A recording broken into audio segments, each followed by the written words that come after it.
गोजोन हामलायनायजों लोगोसे नोंथांमोनखौ गोदान खौराङाव बरायबाय। नोंथांमोननि थाखाय गोदान खौरां लाबोदों।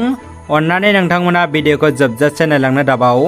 लोगोसे चेनेलाव गोदानब्ला अन्नानै साबस्क्राइब खालाम आरो भिडिअखौ लाइक कमेन्ट शेयार खालाम। बिदिब्ला फैदो लोगोफोर दिनैनि खौरांखौ नायलांनि। गिबि खौराङाव दङ मोनसे गोजोनथाव खौरां। आसाम डाइरेक्ट रिक्रुटमेन्टनि थामथि थाखो आनजादनि फिथाइखौ गाबोन 6 नभेम्बराव फोसावनाय जागोन। रायजोनि गिबि मन्थ्रि डक्टर हिमन्त बिश्व शर्माया गावनि अफिसियेल टुइटार एकाउन्टनि गेजेरजों मैया बे बाथ्राखौ रोखायै फोसावो। रायजो राजाफोरनिसिम गाहाम खौरां। चिरां जिल्लानि सिङाव थानाय बिजनी बर' बाजाराव आयुर्वेदिक थेरापि सेन्टारखौ गासिबो सुबुंनि मोजांनि थाखाय गायसननाय जादों। बेनिखायनो माखासे साननि सिगांनिफ्रायनो सोरनिबा देहाया सानाय सुनायजों भुगिना दंब्ला फाहामथाय लाफैनो हागोन आरो गाहाम सावस्रि सुबुङाबो गावनि देहाखौ मोजां रेस्ट रिलेक्स खालामनाबो लानो हागोन। बेनि अनगायैबो जेरै सिं सानाय, हान्थु सानाय, मिजौनाय, मोदोम सानाय, जरा जरा सानाय, गोदना सानाय, पेरालाइसिस आरो खर' सानाय, जिनजिन मोननाय बायदि बायदि गोबां प्रब्लेम गोनां सुबुंफ्रा फाहामथाय लाफैनो हागोन। सोरबाफोर बिथांमोना गोजौनि जायखिजाया प्रब्लेम दंब्ला सावगारियाव होनाय जानबुं नम्बराव आबुं खौरां लाहरनो हागोन। बड'लेण्ड इउनिभार्सिटिनि बिसायख'थियाव बनस'जों मदद होजानाय टीम बिलाइफ हान्जानि गासिबो बिजाथिफोर आरो उदां बिजाथिफोरा देरहासार जानो हाबाय। देरहासार जानाय गासिबो बिजाथिफोरखौ बड' नेशनेल स्टुडेन्ट इउनियन सुंद'यै बनस'निफ्राय आर'नाइजों मान बावना दुंब्रुदै बरायदों। क'क्राझार जिल्लानि इउनाइटेड फाराम अफ एक्स-एन-डि-बि आफादा दिनै बे आफादखौ दाफुंनानै लाबाय। क'क्राझार जिल्ला इउनाइटेड फाराम अफ एक्स-एन-डि-बिनि आफादगिरि महरै आगस्तिन बरगयारी आरो गाहाय नेहाथारि महरै रोंग'सा ब्रह्मनो बिबानखौ गथायबाय। मिन्थिनाय बायदिब्ला थांनाय 2 अक्ट'बर 2022 अक्ट'खालिनो क'क्राझार इउनाइटेड फाराम अफ एक्स-एन-डि-बिखौ मोजाङै दाफुंनाय जादोंमोन। दिनै 5:30 रिंगायाव बर'नि मुंदांखा जोलुर गेलेगिरि हलिचरन नार्जारिया हायद्राबाद एफसिनि जानानै अडिशा एफसिनि बेरेखायै गेलेगोन।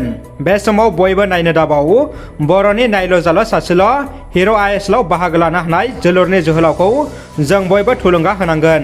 आरोबाव जाहाथे दावगालांबाय थानो हायो आरो गावजों लोगोसे हारि आरो जोंनि बड'लेण्डखौ मिथिसार होनो हायो। थांनाय 14 अक्ट'बर 2022 खालाराव हाग्रानि मैदेरनि गाग्लोबनायाव अबथिरा जिउ खोमानांनाय उदालगुरि जिल्लानि पानेरि बियाबनि बदलापारा मुन्दालाइनि थागिरि रुंसारि ज'आकिम लाक्रा आरो थांनाय जुलाइ दानाव जिउ खोमानांनाय उत्तर दिमाकुसनि रुंसारि स'आमा रानि तामांनि दुखुथिया न'खरनो दिनै आसाम बिधान सभानि बुंथिगिरिनि थाखानाय फुन्जिनिफ्राय बिस्वजित दैमारिया 50,000 रांनि चेक गथायनानै होयो। बिटिआरआव जोंखौबो सोदो। बिटिआरआव जोंहाबो थानो मोनोब्ला गोजोननाय दङ। दिनैसिमबो जोंखौ मानो सोआखै? जोंहा दिनैसिमबो दुखुआव दङ। बे बाथ्राखौ बुंदों बिश्वनाथ खौष्टि बर' सुबुं आफादनि लेङाइ नेहाथारि अनन्त दैमारि बिथाङा। बिश्वनाथ जिल्लायाव जेसेबांखि आफाद थाया मानो आरो बर'फोरनि गौथुम थाया मानो जोंहा रावजोंबो हिंसा हिंसि गैया। दिनैसिमबो गोरोबलायनानैसो खामानि मावलांनांगोन। दासिमबो जोंहा आसा दं। दासिमबो जोंनि आसाया खाराखै। जों बिटिआरआव हाबगोन। बे बाथ्राखौ बिथाङा रोखायै बुंदों। कार्बि आंलं जिल्ला दुलाराय बर' फरायसा आफादनि बानजायनायाव सनापुर दख'रा दुलाराय बर' फरायसा आफादनि बेन्दोङाव थानाय सनापुर बड' मिडियाम हाइ स्कुलाव थाखो 9 आरो 10नि फरायसाफोरजों लोगो हमनाय आरो दान्दिसे सम सावरायनाय हाबाफारि लानाय जायो। हाबाफारियाव मेरि एफसिनि गाहाय नेहाथारि मानगोनां मुरसि कनिन्द्र बसुमतारी बिथाङा फरायसाफोरजों सावरायो। दानिया फैदो जोबथा खौराङाव। मुगैथाव जाथाय। समाज बेरेखा मुगैथाव लाजिथाव हाबाफोरा बर' समाजाव सानफ्रोमबो बांनायखौ नुनो मोन्दों। थिग बेबायदिनो माखासे बर' लाइमोन सिख्ला फरायसाफोरनि गाज्रि लोंनाय जानाय सावगारिया समाजारि बिजोङाव भाइरेल जादों। बे सावगारिखौ लाना हारियाव गुबुंले बारनायखौबो नुनो मोन्दों। मेलेमजिबि सुबुंफ्रा लाइमोन सिख्लाफोरखौ गोख्रों सोंखारना निन्दा होनायखौबो नुनो मोन्दों। रादाबा एसेनोसै लोगोफोर। रादाबखौ जोबजासिम नायनो थाखाय नोंथांमोननिसिम गोजोननाय आरो साबायखर बावबाय। गोजोन्थों।